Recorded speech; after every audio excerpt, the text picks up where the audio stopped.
Deus é bom, Deus é maravilhoso, o que mais? Deus é digno, poderoso, o que mais? Único, fofo. Esse foi fofo, hein? Esse foi bem fofo, esse elogio, né? Mas Deus é fofo, Deus é cheiroso, perfumado. E a gente está numa sequência de palavras sobre mente, né? Para a gente ficar sarado na nossa mente, nas nossas emoções. Isso é extremamente importante. A gente vai conversar mais uma vez sobre isso. E hoje eu queria conversar com os irmãos sobre a visão. Como você e eu enxergamos a vida? Como que a gente enxerga as coisas? Será que a gente está enxergando as coisas do jeito certo? Será que a gente está enxergando as coisas como Deus deseja que a gente enxergue? Ou será que a gente está vendo as coisas com um óculos sujo? Quem aqui usa óculos? Você já ficou com o óculos sujo? E aí, é ruim? Dá uma angústia, né? Você pega e vai lá, lava o óculos, às vezes, e quando risca o óculos, aí complicou mais ainda, né? Porque aí você lava, mas não sai aquela mancha, aquele risco, e te atrapalha muitas vezes. Então é terrível usar um óculos errado, não é verdade? E Deus quer que a gente tenha uma visão clara, uma visão completa. Não estou falando agora que Deus vai fazer um milagre que pode fazer, mas não estou falando agora que Deus vai curar e ninguém vai todo mundo sair daqui sem óculos, não é isso? Mas é um óculos espiritual, é um óculos diferenciado, ou melhor, você vai tirar esse óculos espiritual e vai ficar com a visão completa, a visão que Deus quer que você tenha, amém? Sem óculos sujo, sem óculos distorcido, sem óculos da mentira e muitas outras coisas, amém? Então é sobre isso que a gente vai conversar nessa noite. Visão é uma porta de entrada. Por que a gente vai falar sobre isso? Porque é uma porta de entrada, certo? Concorda comigo? Aquilo que você vê entra no seu cérebro, entra na sua vida. Então a visão é um dos sentidos. Nós temos 5 sentidos, não é? E a visão, faz assim comigo. 5 sentidos, a visão, chacoalha o dedinho, hein? Isso. A visão é um dos sentidos. Então ela é uma porta de entrada. E olha só o que Jesus está falando aqui. Os olhos são como uma luz para o corpo. Quando os olhos de vocês são bons, todo o seu corpo fica cheio de luz. Porém, se os seus olhos forem maus, o seu corpo ficará cheio de escuridão. Assim, se a luz que está em vocês virar escuridão, como será terrível essa escuridão? Ou seja, que desgraça que vai ser se os seus olhos forem maus. Então, aqui Jesus está dando a deixa. Cuide da sua visão, cuide dos seus olhos. Como estão os seus olhos? Será que os seus olhos estão bons? Ou será que os seus olhos estão ruins? É isso que a gente vai conversar e analisar. E eu queria dizer uma coisa para você. Todos nós aqui já fomos escravos. Sabia disso? Sabia disso, Miguel? Quem aqui já estudou sobre escravidão? No Brasil a gente sabe que teve escravidão, não é? E a escravidão, ela é boa ou é ruim? Ruim. Aí você pode dizer para mim assim, não, mas eu nunca fui escravo. Quem já pensou isso? Todo mundo aqui concorda que você já foi escravo? Ou você acha que nunca foi escravo? O que você acha? Seja sincero. Não, eu nunca fui escravo, não vem com essa história. O que você acha? Sim ou não? Por quê? Por causa disso aqui, ó. Jesus respondeu: digo-lhes a verdade, todo aquele que vive pecando é escravo do pecado. Ou seja, todos nós aqui, sem exceção, nascemos em pecado e vivemos pecando. O pecado, quando você peca, então você se torna escravo do pecado. Então, se você vive em pecando, você vive escravo do pecado. Então, todos nós aqui já fomos escravos, mas nós fomos libertos. Amém? E glória a Deus por isso, porque Jesus nos libertou. Jesus veio para nos libertar. E Ele nos libertou, Ele nos tirou dessa escravidão. Só que uma coisa é você sair da escravidão, é você saber que você está livre dessa escravidão, a cela que você estava presa foi aberta, né? As correntes que estavam te amarrando foram quebradas, a cela está aberta, mas você precisa agora sair, você precisa da linha desse lugar, você tem que sair dessa vida de escravo. E a escravidão é complicada porque o escravo ele fica acostumado a ver o mundo de um jeito. E todos nós, como escravos, nós fomos acostumados a ver o mundo com uma lente da escravidão. Não importa, você pode dizer assim, mas não, acho que não. Não, todos nós, em alguma medida, fomos acostumados a ver o mundo com lentes de escravo. Enquanto pecadores, recebemos uma visão, um óculos distorcido, que prejudica a nossa maneira de ver a vida que Deus nos dá.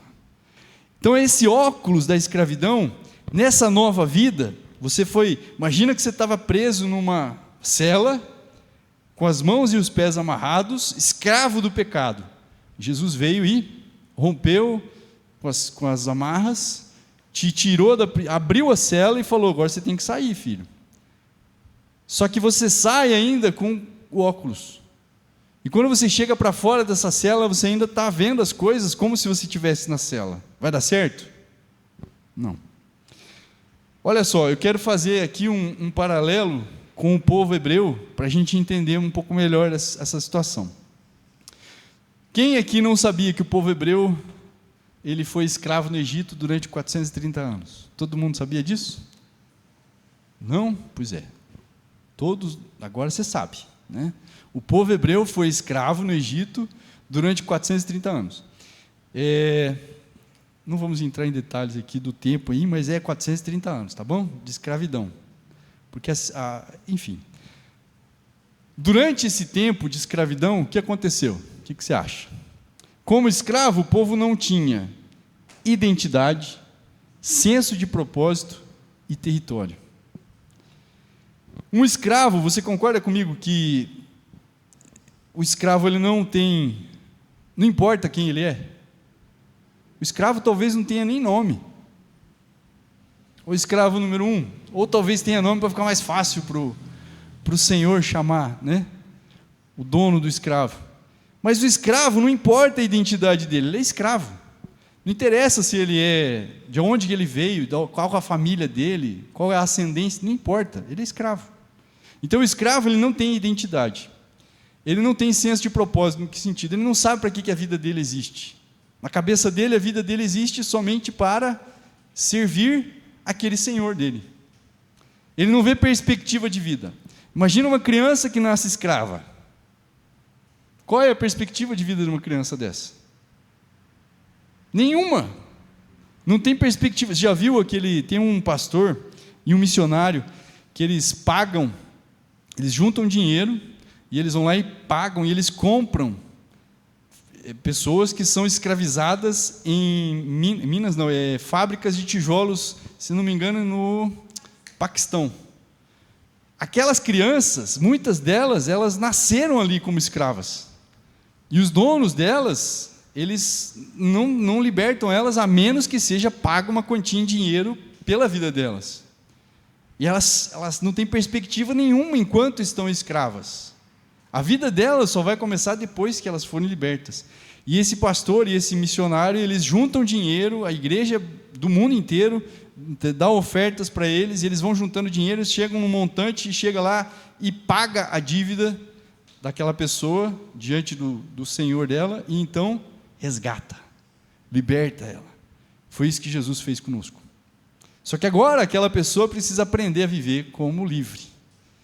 Então o povo, ele como escravo, ele adquiriu essa visão torta, essa visão sem identidade. Eu não sei quem eu sou, eu não tenho noção para que eu existo, qual que é a função da minha vida.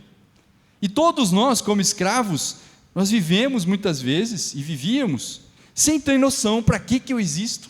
Você já fez essa pergunta alguma vez para você? Para que eu vim ao mundo? Ou então, quando você está brigando com alguém, brigando com seus pais, você fala, não pedi para nascer.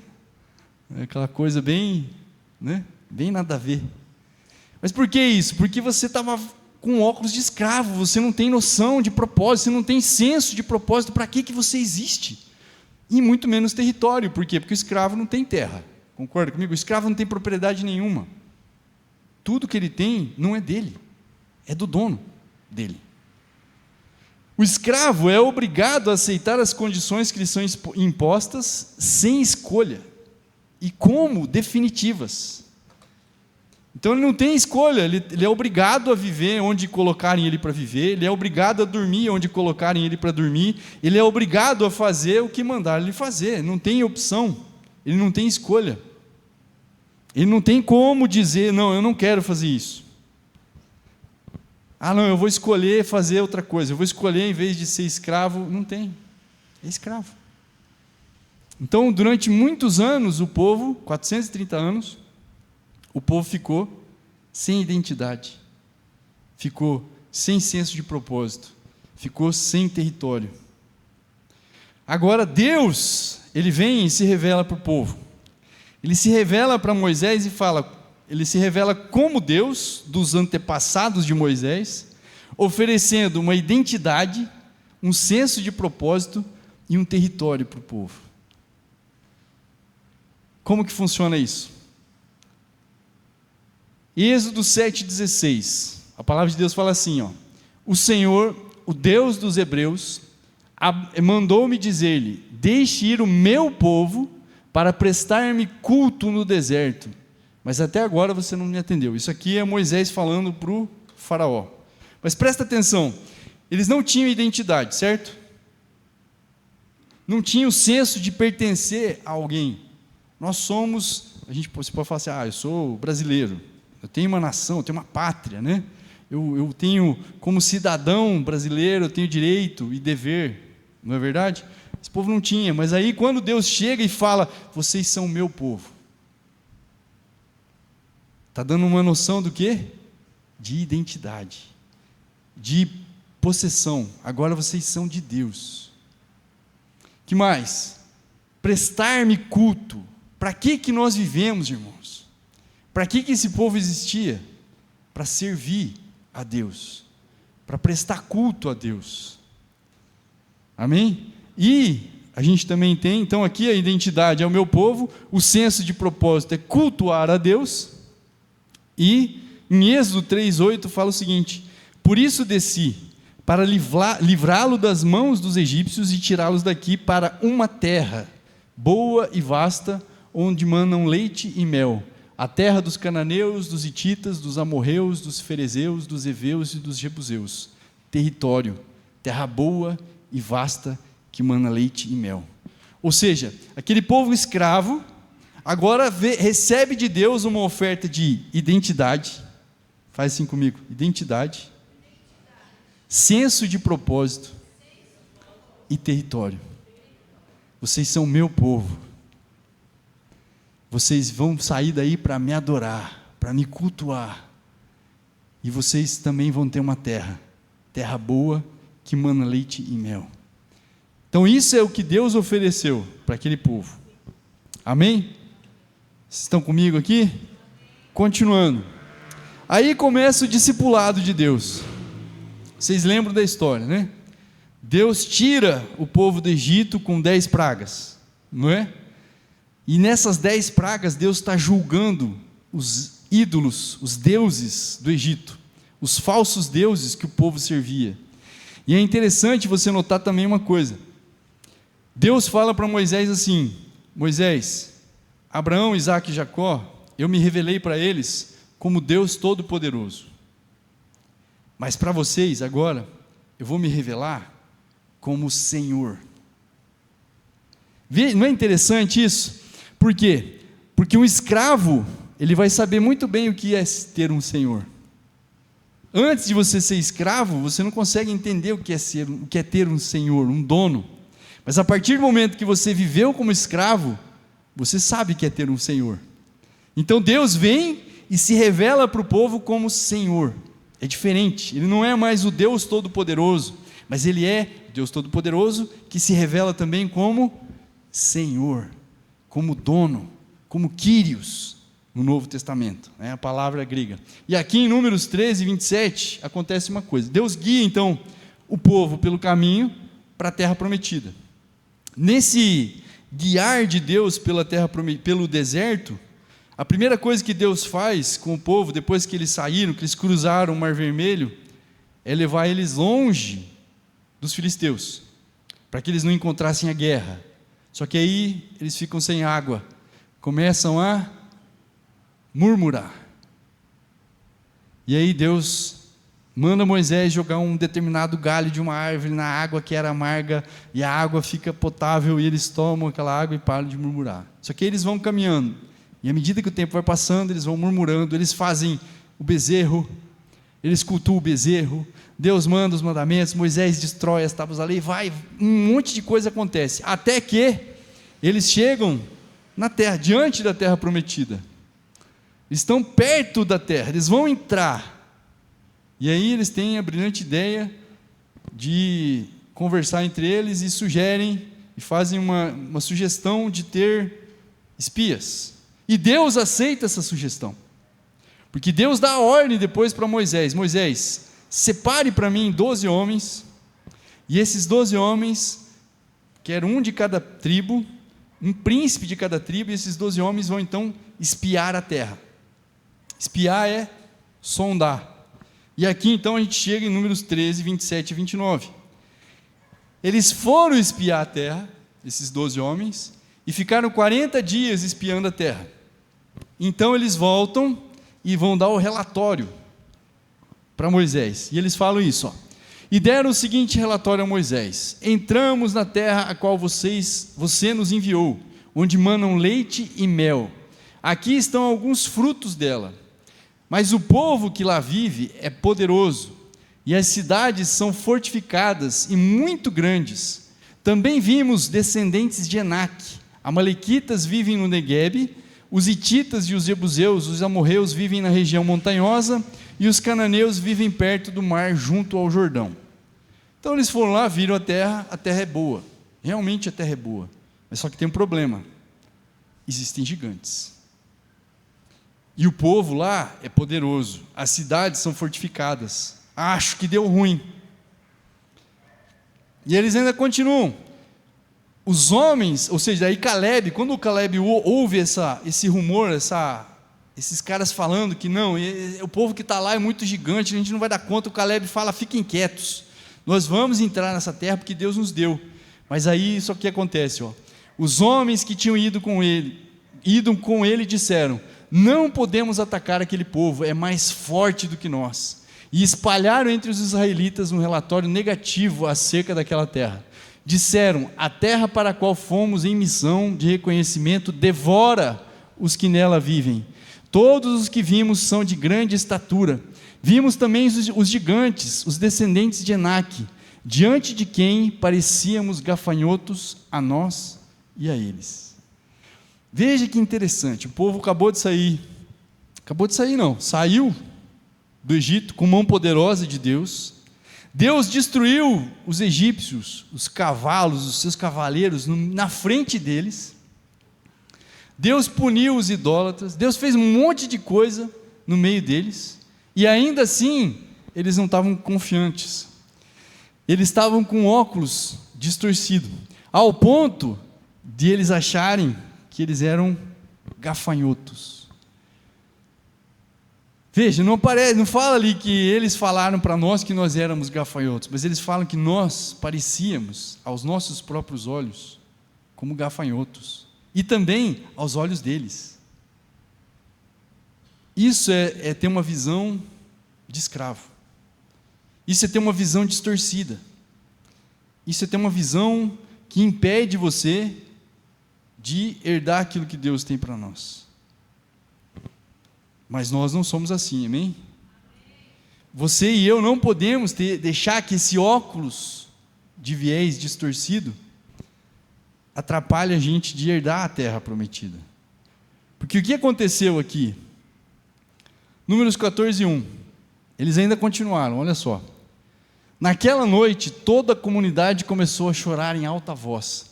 todos os israelitas queixavam-se contra Moisés e contra Arão, e toda a comunidade lhes disse: quem dera tivéssemos morrido no Egito, ou nesse deserto. Por que o Senhor está nos trazendo para essa terra? Só para nos deixar cair a espada? Nossas mulheres e nossos filhos serão tomados como despojo de guerra. Não seria melhor voltar para o Egito? E disseram uns aos outros: escolheremos um chefe e voltaremos para o Egito. Olha que interessante isso aqui.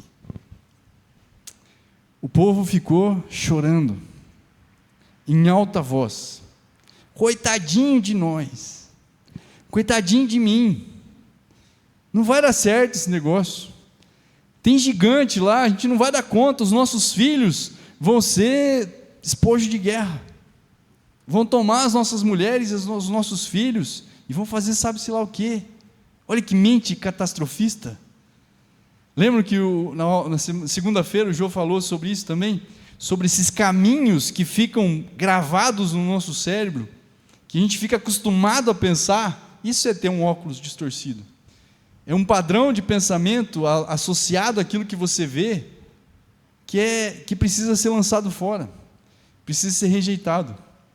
E aqui a gente vê então que o povo inteiro se deixou dominar por esse sentimento de que Deus, em Deuteronômio fala assim, eles reclamando nas suas tendas, falando: Deus nos odeia. Deus nos odeia. Você acha que isso é verdade? Você acha que Deus odeia?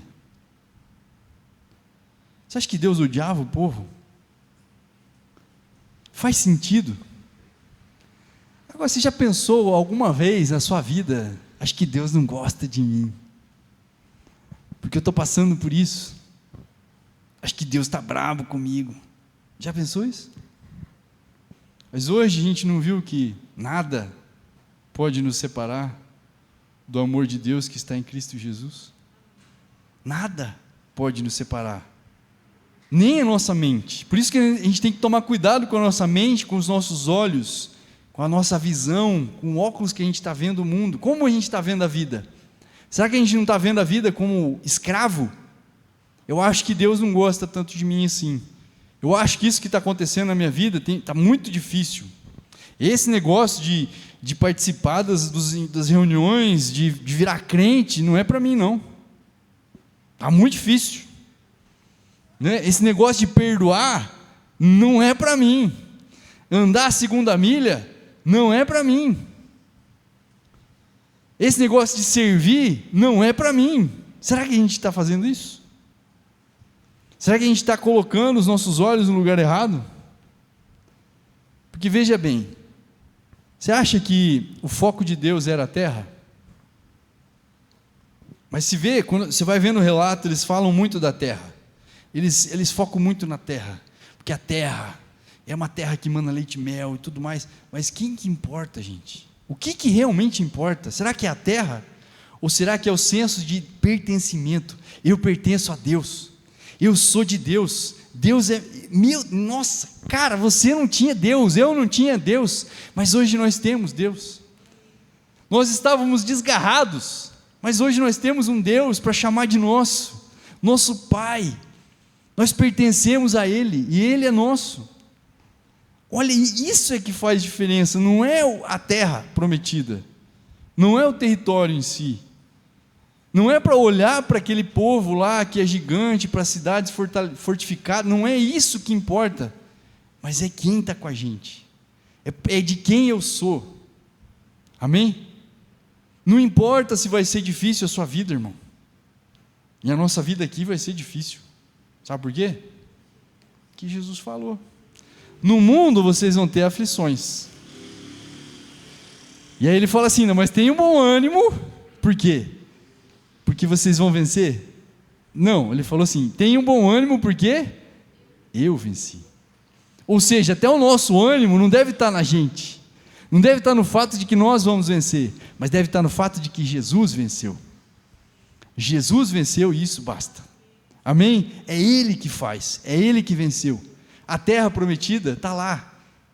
E aí, o que a gente vai fazer? A gente vai olhar para os gigantes, e vai se assustar, vai sair correndo? Ou a gente vai avançar? E o que aconteceu com esses homens? Veja só, eles estão aqui cogitando, não seria melhor voltar para o Egito? O que eles eram no Egito? Escravos de Faraó. Quantas vezes eu e você pensamos, puxa, acho que é melhor voltar para o mundo. Acho que é melhor voltar para aquela vida que eu tinha. Estava tão confortável, eu não tinha que prestar conta para ninguém, ninguém se intrometia na minha vida, eu podia ficar domingo assistindo futebol, vendo o meu Corinthians, né, vendo o meu São Paulo, vendo o meu Palmeiras, eu podia ficar em casa, eu podia ficar fazendo o que eu queria, mas agora não, agora eu sou escravo da justiça,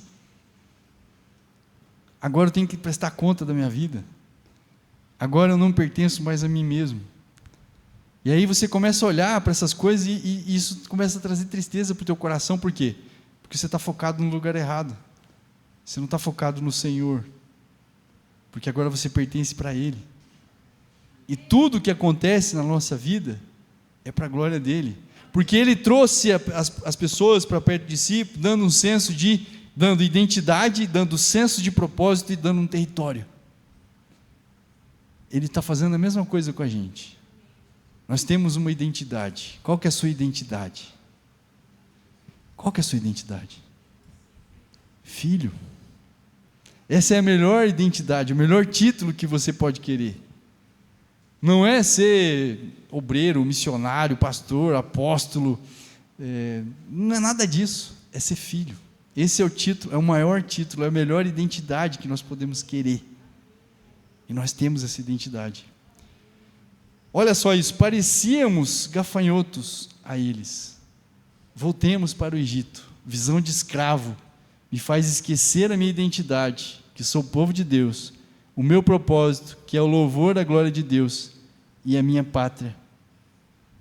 No nosso caso, a nossa pátria está nos céus.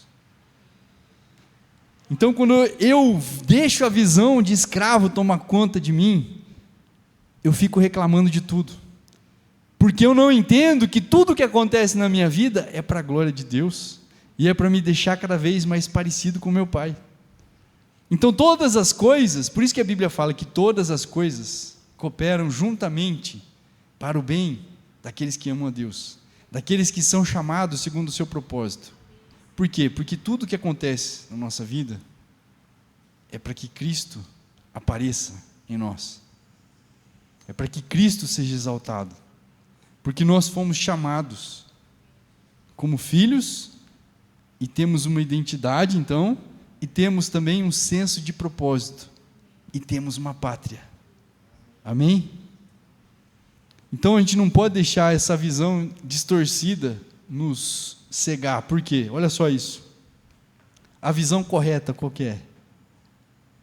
Vós, porém, sois raça eleita, sacerdócio real, nação santa, povo de propriedade exclusiva de Deus, a fim de proclamar as virtudes, ou seja, pertencimento, identidade. Quem que eu sou? Eu sou raça eleita, eu sou nação santa, eu sou povo de propriedade exclusiva de Deus. Deus não abre mão daqueles que Ele está segurando. Amém? Você é dele, Ele não abre mão de você. Só que Ele vai fazer tudo o que Ele tiver que fazer para que você fique parecido com o filho dele. E eu também. E aqui tem também o senso de propósito. Para que eu existo? Para proclamar as virtudes daquele que me chamou das trevas para a sua maravilhosa luz. Vós sim, que antes não erais povo, mas agora sois povo de Deus, que não tinhas alcançado misericórdia, mas agora alcançastes misericórdia.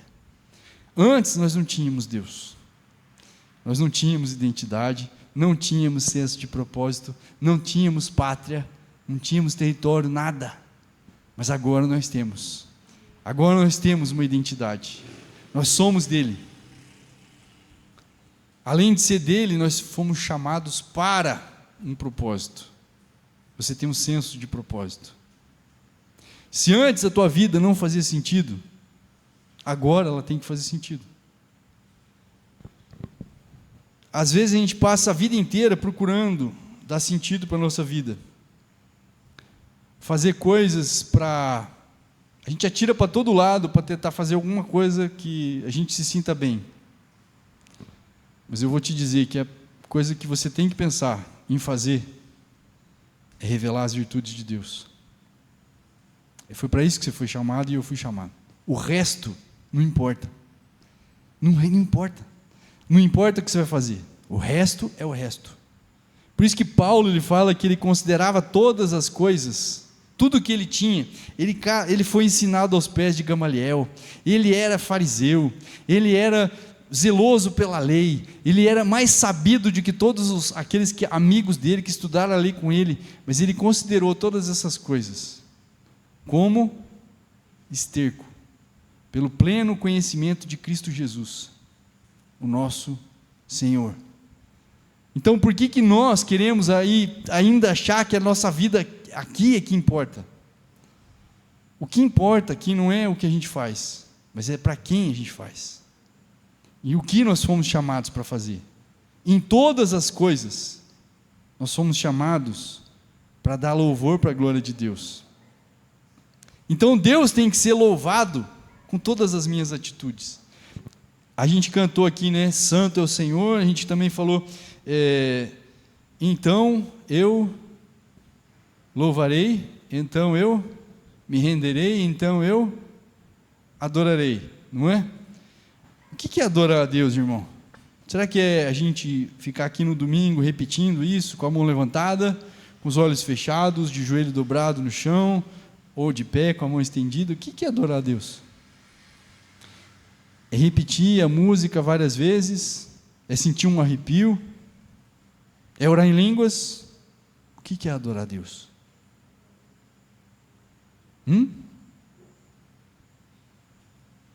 Nós fomos criados para o louvor da glória de Deus. Esse é o nosso senso de propósito.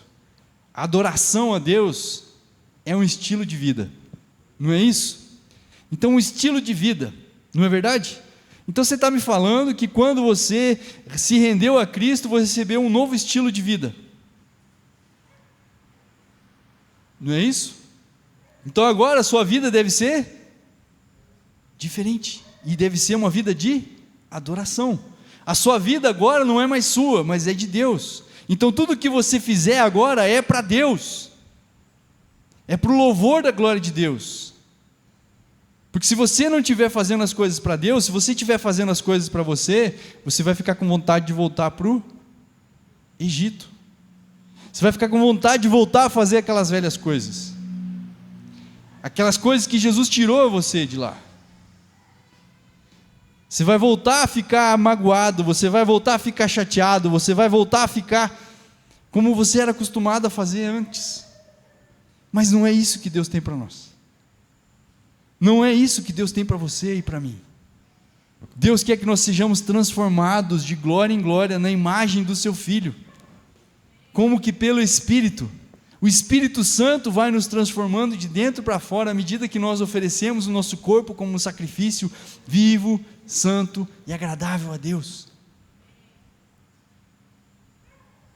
Então, se eu e você entregarmos o nosso corpo para o Senhor e confiarmos nele, Ele vai levar a gente a tomar posse da terra.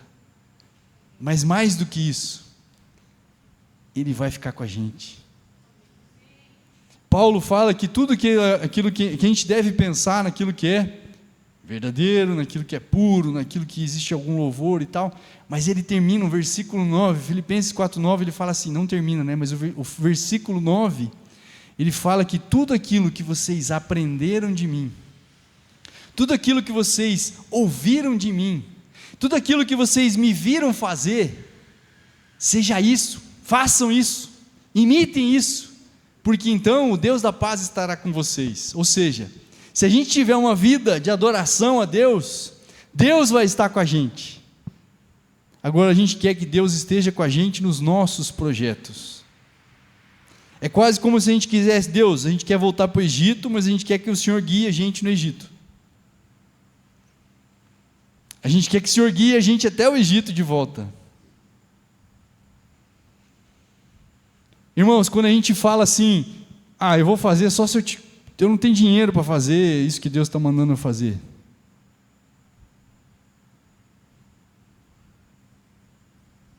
Mas a gente tem dinheiro às vezes para tanta coisa.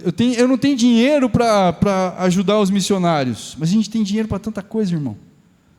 E quando a gente fala isso, a gente está colocando o poder em quem? Em Deus ou no dinheiro? O dinheiro não pode ser um Deus na nossa vida. Existe um único Deus, que é Jesus Cristo. É Deus, Deus Pai, Deus Filho, Deus Espírito Santo, um único Deus, que se manifesta em 3 pessoas. Mas é um único Deus. Eu não posso adorar a Deus e servir ao dinheiro. Eu não posso adorar a Deus e servir o meu emprego. Eu não posso adorar a Deus e servir os meus desejos. Não existe isso. Eu preciso ter um novo estilo de vida. Um estilo de vida de adoração. Porque eu fui chamado para mostrar para as pessoas as virtudes de Deus.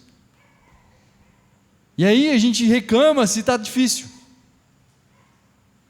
Ontem a gente estava conversando no grupo familiar, né, sobre isso, que às vezes a gente, se as coisas dão errado, a gente fica bravo porque deu errado, mas você já parou para pensar que quando dá errado é que você tem a oportunidade de brilhar a luz de Jesus? Né? No caso de uma seguradora, né, Edu? Quando bate o carro de alguém, dá trabalho para o Eduardo. Ele tem que atender o telefone, ele tem que socorrer aquela pessoa, mas é no momento do trabalho ali, que ele pode o quê? Pode deixar, irmão, não esquenta a cabeça, deixa aí. É nesse momento da dificuldade que vai brilhar a luz de Jesus através do Edu. É no momento que pisam no teu pé, que machucam a sua ferida, é que vai sair Jesus da sua vida. Não é quando está tudo bem. Quando está tudo bonito, tudo em paz. Não esqueça que a Bíblia fala que quando falarem paz, fique esperto. Por quê?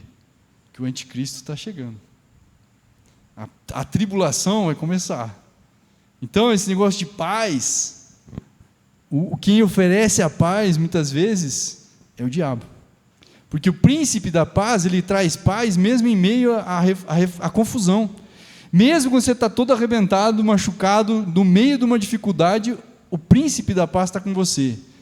E aquela paz que excede todo entendimento, ela se manifesta no meio da tribulação. Ela não vai se manifestar quando está tudo tranquilo. Você não precisa de paz. Mas a paz, ela vai vir quando tiver tudo zoado. Por quê? Porque você está com Ele. Amém? E é isso que importa. É essa vida que exalta a Deus. Não é você cantar bem, você levantar a mão bem. Tem gente que tem vergonha de cantar porque canta desafinado, irmão.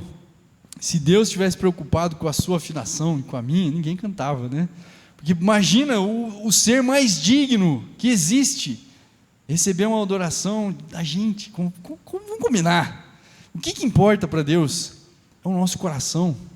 É aquilo que você oferece do seu coração, do seu interior. É você querer agradar a Deus, não só com uma canção, mas com a sua vida, com as suas atitudes, servindo o próximo, servindo ao Senhor, andando a segunda milha, oferecendo a face para quem te bate, sendo pisoteado muitas vezes, sendo humilhado, sendo perseguido, mas é nesse momento que a glória de Deus vai brilhar, e é nesse momento que Jesus vai ficar faceiro com você.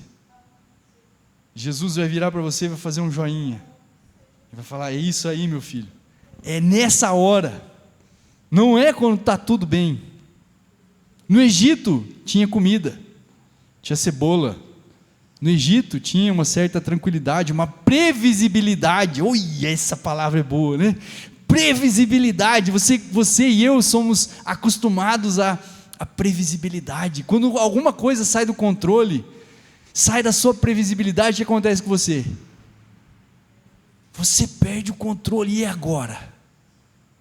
E agora o que eu faço? Eu perdi o controle, eu não sei, isso aqui é totalmente imprevisível.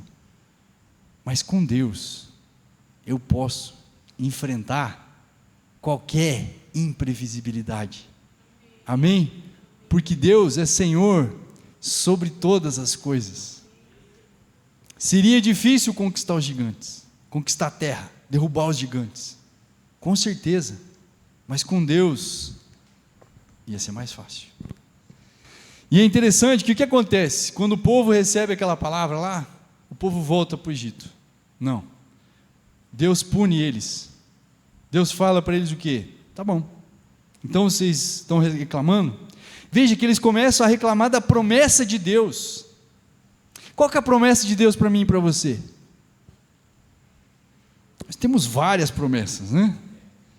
Promessa do Espírito Santo, a promessa de vida eterna, a promessa de que Jesus estaria conosco todos os dias das nossas vidas. Tem um monte de promessa, não é verdade? E no meio da dificuldade, muitas vezes você fica reclamando e falando, não, mas será que é verdade?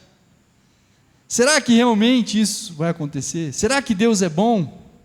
Por que eu estou passando por esse problema? Eles começaram a reclamar da terra, eles começaram a falar que a terra, que era boa, que Deus tinha prometido que era boa, que manava leite e mel, era uma terra que devorava aquelas pessoas que estavam lá. Vi que noção, que ideia ridícula, chegar a falar que Deus odiava eles. Quantas vezes eu e você desconfiamos do amor de Deus? Por quê? Porque a gente, como escravo, a gente, em vez de olhar para a cruz e ver que o amor de Deus foi mostrado na cruz do Calvário, a gente olha para a cena, a gente olha para a dificuldade, a gente olha para o problema, e esse problema ele rouba o foco, rouba a atenção e faz com que a gente esqueça da cruz, esqueça do que Jesus fez por nós, e a gente foca no problema. Eu acho que Deus não me ama, porque senão eu não estaria passando por esse problema. Eu acho que Deus não existe, porque senão não teria maldade na terra. Faz sentido uma coisa dessa? Isso é uma mente de escravo. É uma mente que não consegue ver o que Deus realmente é, quem Deus realmente é, que Deus é bom. E então Deus chega para o povo e fala, tá bom, vocês não vão entrar então. De 20 anos para cima, ninguém dessa geração vai entrar na terra prometida. E os filhos de vocês, que estavam falando que iam ser por presa, esses mesmos é que vão dominar a terra, para que vocês saibam que eu sou Deus, e que eu fiz a promessa, e que eu vou cumprir a promessa. Então eu e você vamos entrar, mas nós precisamos entender que Deus é Deus, senão a mão de Deus pode estar pesando sobre nossa vida, e Deus, Ele te ama tanto, que Ele vai pesar sobre você e sobre mim, até que a gente se humilhe. O que Deus fez? Deus pegou e chamou o povo, então vem cá, agora vocês vão voltar para o deserto, e vocês vão ficar durante 40 anos no deserto, por quê? 40 dias vocês espiaram a terra, agora vocês vão ficar 1 ano no deserto, por cada dia que vocês espiaram a terra, 40 anos eles ficaram no deserto, mas olha como Deus é bom, Deus não abandonou eles no meio do deserto, Deus estava com eles no meio do deserto. Agora se pensa assim, uma pessoa, um escravo, quando você imagina um escravo, você pensa em alguém sofrido, o que você acha? Pensa no escravo, e qual é a imagem que vem sobre você? Uma pessoa sofrida, e uma pessoa sofrida, ela deveria ser o quê? Deveria ser humilde, não deveria?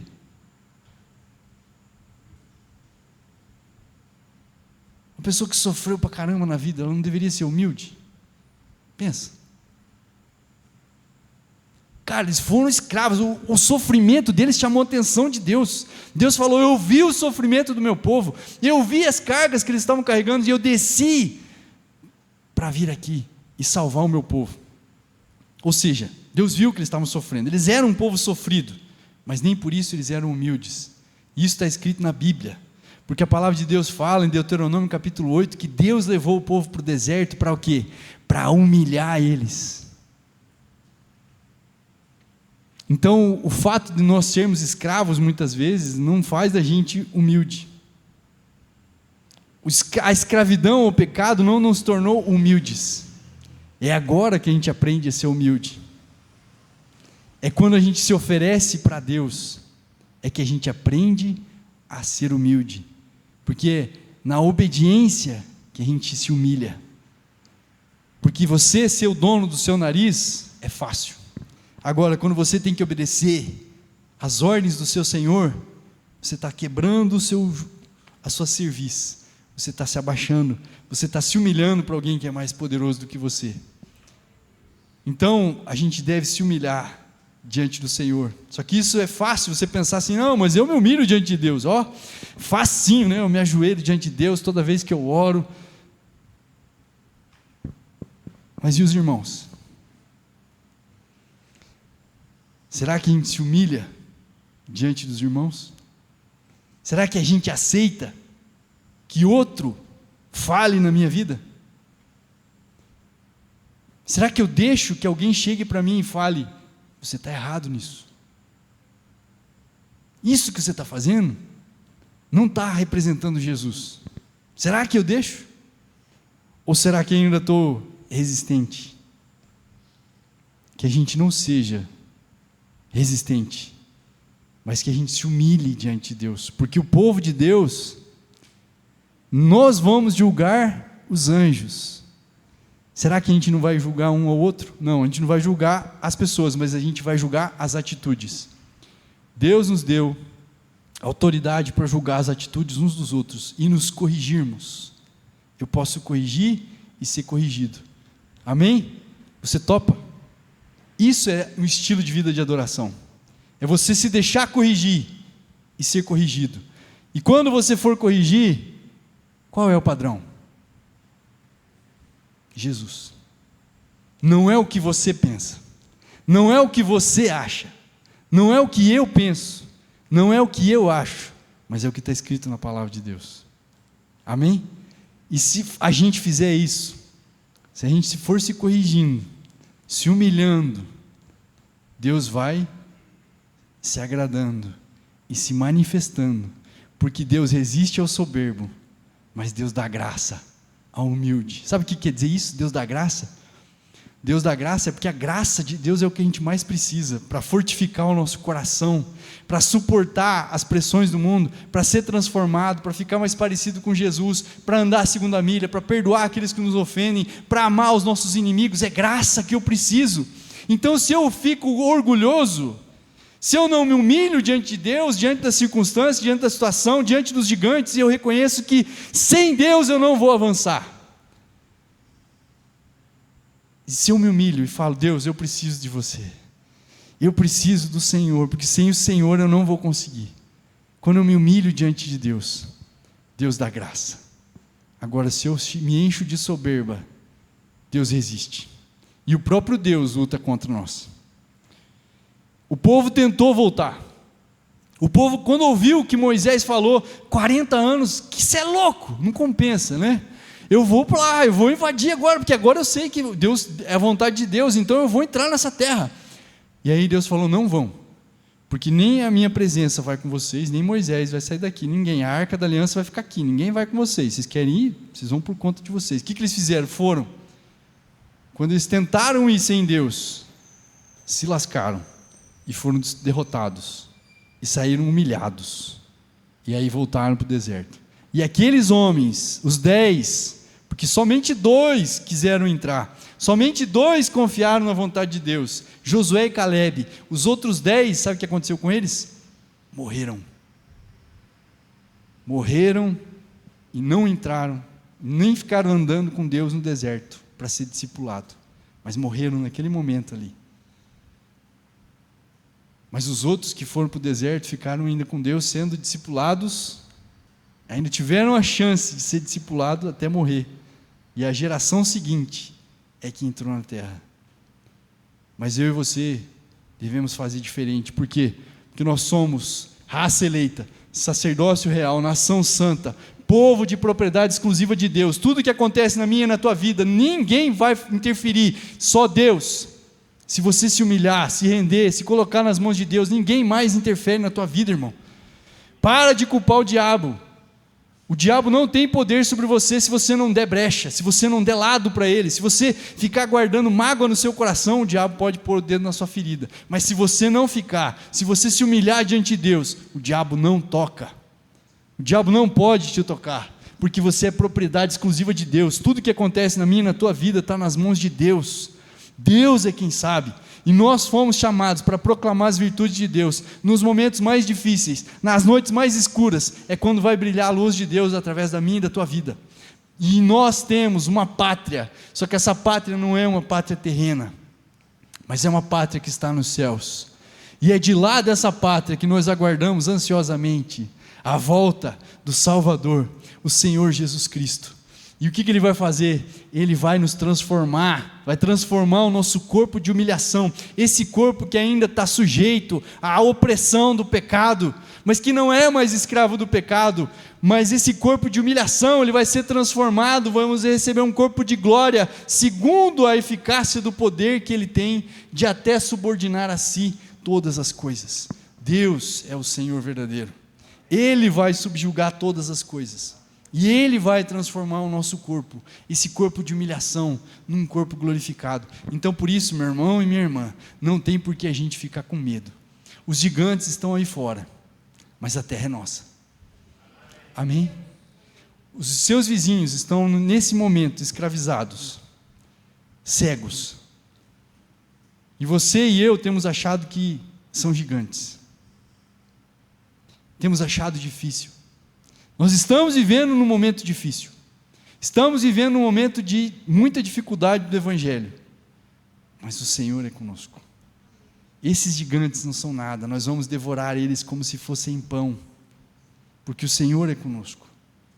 Mas nós temos que nos posicionar, nós precisamos nos levantar, e agora eu te peço para você ficar de pé no seu lugar.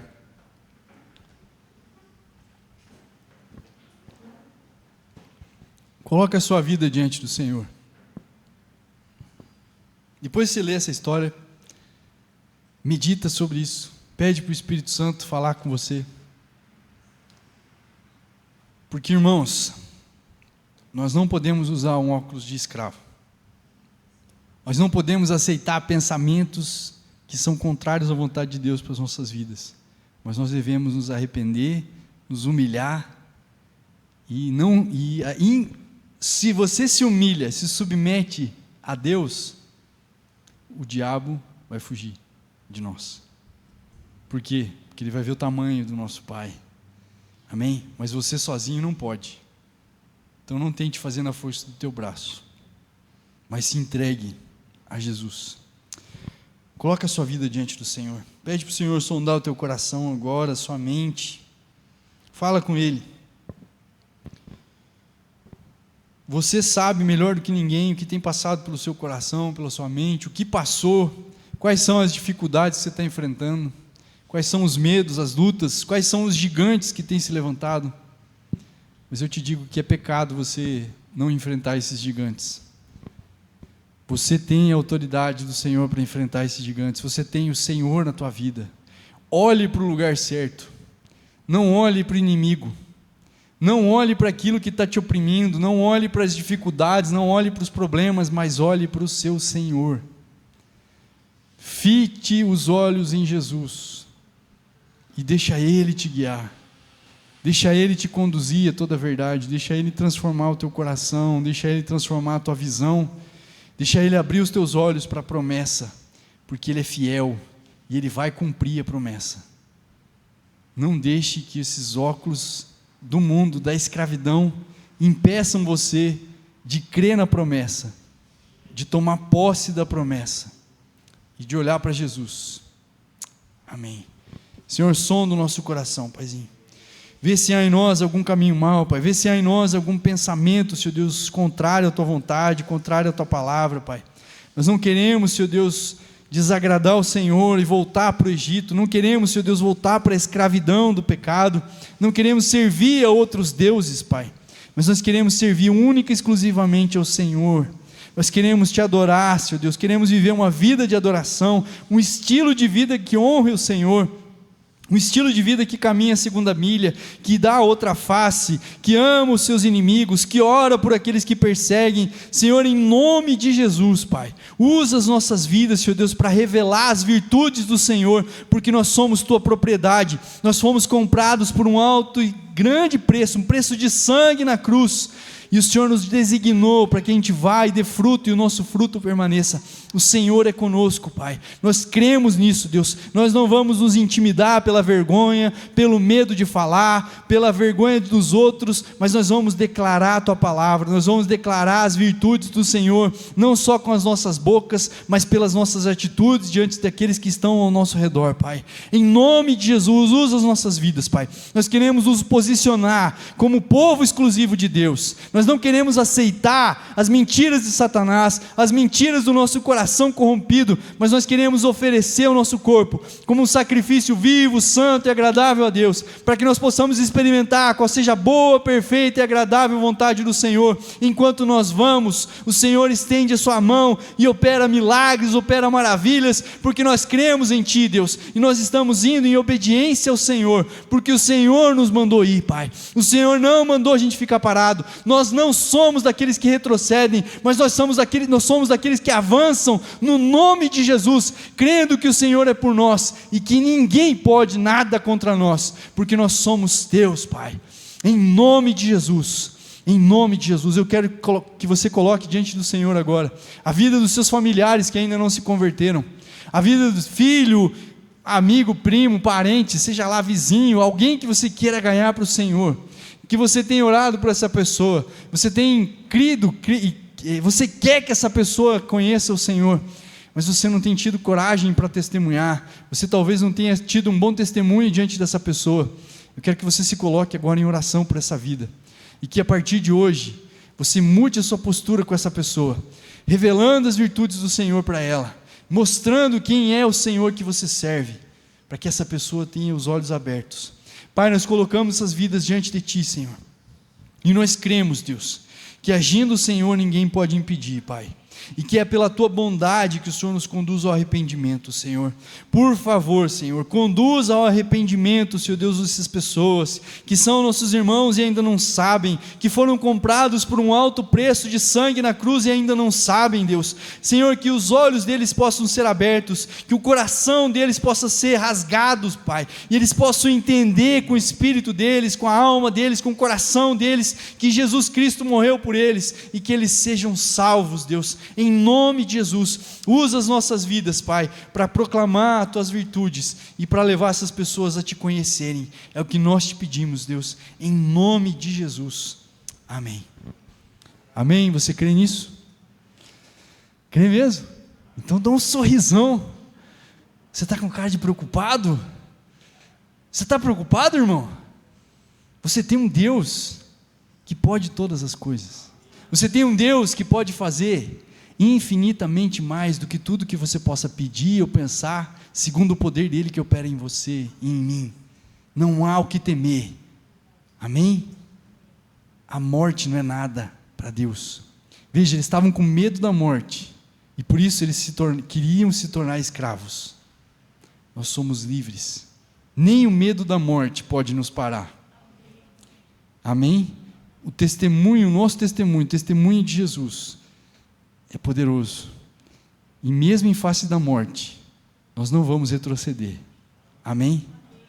Pode sentar, vou só contar um testemunho, não é um testemunho, mas eu quero, só para terminar, eu lembrei disso agora. Vocês viram um tempo atrás, foi 21 cristãos, na verdade 21 homens, foram sequestrados pelo Estado Islâmico. Vocês lembram dessa história? 21 homens.